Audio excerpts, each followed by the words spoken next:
Welcome to AK TV news. నిజం నిప్పులాంటిది. AK TV news ప్రేక్షకులకు వీక్షకులకు ప్రతి ఒక్కరికి గణతంత్ర దినోత్సవ శుభాకాంక్షలు తెలుపుతూ మీ AK TV news MD and CEO Udayagiri Sivaram. ఎన్నికి పోవాలన్నా ఎన్నికి పోవాలా ఎవరు కాంటారు మన ఎన్నికి రావాలి ఇటు సైడ్ కూడా ఎన్నికి రావాలా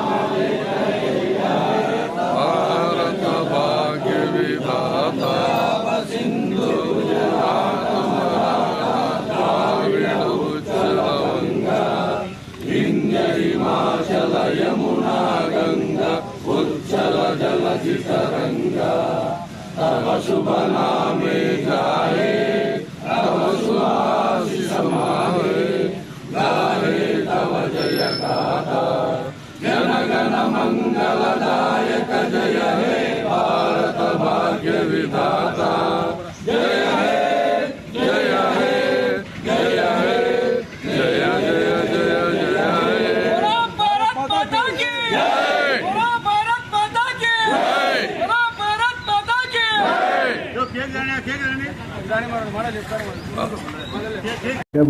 గణతంత్ర దినోత్సవాన్ని జరుపుకుంటున్నాం. ఇది పూర్వం బ్రిటిష్ పాలకులు 200 సంవత్సరాలు భారతదేశాన్ని నిరాఘాటంగా పరిపాలించిన సందర్భంలో మన భారతీయులందరూ కూడా వేరే దేశస్తులు మన దేశాన్ని పాలించుకోవడం అనేది కరెక్ట్ కాదు. మన దేశాన్ని మనమే పాలించుకోగల సత్తా మాకుంది. కాబట్టి బ్రిటిష్ వాళ్ళను దేశాన్ని వదిలిపెట్టి పొమ్మని చెప్పి పూర్వం నుంచి మొదటి నుంచి ధర్నాలు ఉద్యమాలు చేయడం జరిగింది. ఈ స్వతంత్రం అనేది అంత సులభంగా వచ్చిందేం కాదు. కొన్ని వందల వేల మంది చనిపోయిన తర్వాత కళ్ళు కాళ్ళు గుడ్డి ఎన్ని జైళ్ళలో మగ్గిన తర్వాత ఎన్నో పోరాటాలు చేసిన తర్వాత మన పెద్దలందరూ ఎటువంటి పరిస్థితుల్లో కూడా మనకు స్వాతంత్రాన్ని సంపాదించి సర్వస్వతంత్రంగా మనం అందరం ఉండాలని ఒక మంచి ఉద్దేశంతో పూర్వీకులందరూ వారందరూ ప్రాణత్యాగాలు చేశారు. గాంధీ మహాత్మా నాయకత్వంలో, జవహర్లాల్ నెహ్రూ నాయకత్వంలో, సుభాష్ చంద్రబోస్ నాయకత్వంలో ఈ ఉద్యమాలన్నీ జరిగి స్వాతంత్రానికి ఉద్యమం వచ్చేటంత వరకు పోరాటం జరిగింది.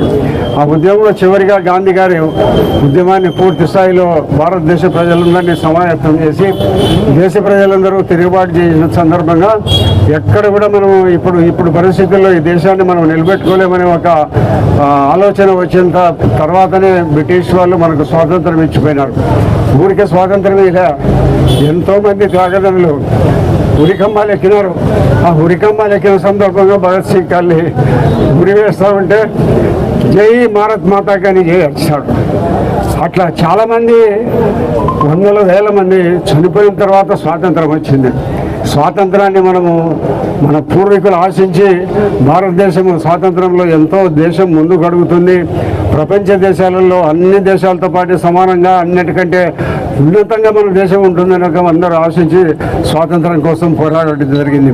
అదే మాదిరిగా మనమందరం కూడా అభివృద్ధి సాధించినాం. అన్ని రకాల కుల మతాలకు అతీతంగా మనం అన్ని రకాల కలిసి భారతదేశం అంతా సమైక్యంగా ఉంటున్నాం. భారతదేశం మొత్తం మీద ఇప్పుడు నిలబడిన పరిస్థితుల్లో 3వ స్థానంలో ఉంది ప్రపంచంలోనే. కాబట్టి మనమందరం కూడా స్వాతంత్రం తీసుకొచ్చిన వాళ్ళందరినీ ఈరోజు కనీసం భారతదేశానికి స్వాతంత్రం వచ్చిన వాళ్ళందరినీ కూడా ఈరోజు మననం చేసుకోండి. మనందరం అనుభవిస్తున్నామంటే పూర్వీకులు ఎంతోమంది చనిపోయినారు. వందల మంది జైళ్ళలో మగ్గి చనిపోయినారు. తుపాకీ గుళ్ళకు బలైపోయినారు. ఈ మాదిరిగా తెచ్చిన స్వాతంత్రాన్ని నిజాయితీగా నీతిగా మనమంతా దినదిన కార్యక్రమాల్లో నిరంతరము జీవన విధానంలో ఒక నిజాయితీని మనం ఏర్పాటు చేసుకొని మనం జీవించాలి. అట్లా జీవించినప్పుడు మాత్రమే ఈ భారతదేశం ఉన్నత స్థాయి చేరుకుంటుంది. ప్రపంచ దేశాలలో భారతదేశం నంబర్ 1గా ఉండాలని మనం అందరం కోరుకోవాలి. అటువంటి భారతదేశానికి స్వాతంత్రం తీసుకొచ్చిన పెద్దలందరినీ మనసులో ఈరోజు ఇంత గొప్ప స్వాతంత్రాన్ని తెచ్చి మాకు స్వాతంత్రాన్ని అందించి స్వేచ్ఛగా జీవించగలుగుతున్నాం, స్వేచ్ఛగా వ్యాపారాలు చేసుకోగలుగుతున్నాం, స్వేచ్ఛగా మాట్లాడగలుగుతున్నామనే స్వాతంత్రం తెచ్చిన పెద్దలందరికీ కూడా మనము హృదయపూర్వకంగా వాళ్ళను స్మరించుకుంటూ నిరంతరము దేశ స్వాతంత్రం కోసం పాటుపడిన వాళ్ళను ప్రతిరోజు ఒకసారి మననం చేసుకోండి.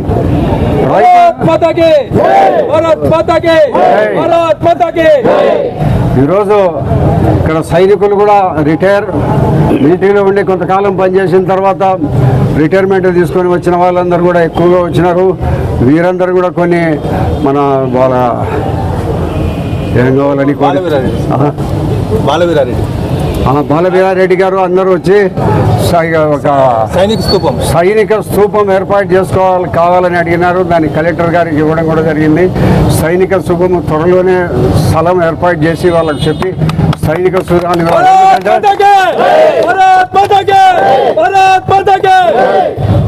సైనికులు అనేవాళ్ళు, రైతులు అనేవాళ్ళు నిరంతరము భార్యాబిడ్డలను వదిలిపెట్టి పంటలు పండించి మనకు అందిస్తున్నారు.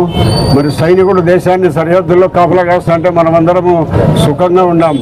కాబట్టి ప్రతి ఒక్క వ్యక్తి ప్రతిరోజు మనం బెడ్ కాఫీ తాగుతాం, ఎక్కడి నుంచి వస్తాడనేది గుర్తుపెట్టుకోండి. రైతులు గ్రామీణ ప్రాంతాల్లో రైతులు కష్టపడి పాలు పిండి మనకు 5 గంటలకు బెడ్ కాఫీకి ఇస్తున్నారు. రైతును స్మరించుకోండి, సైనికుని స్మరించుకోండి.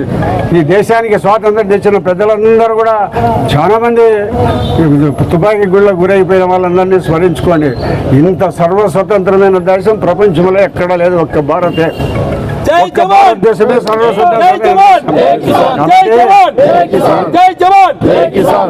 గణతంత్ర దినోత్సవాన్ని మన అందరము పండుగలాగా జరుపుకోవాలని, ఈ యొక్క స్వాతంత్ర గణతంత్ర వేడుకలను మనమందరం కూడా అన్ని రకాల దీనిని గౌరవించి భవిష్యత్తులో కూడా ఈ స్వాతంత్రాన్ని తీసుకొచ్చిన వ్యక్తులందరినీ మననం చేసుకొని గౌరవించి దేశాన్ని ఆర్థికంగా బలోపేతం చేసేదానికి మన వంతు సహాయ సహకారాలు ప్రతి వ్యక్తి అందించాలని కోరుకుంటూ 70వ గణతంత్ర దినోత్సవం సందర్భంగా అందరికీ శుభాకాంక్షలు తెలియజేస్తున్నాం.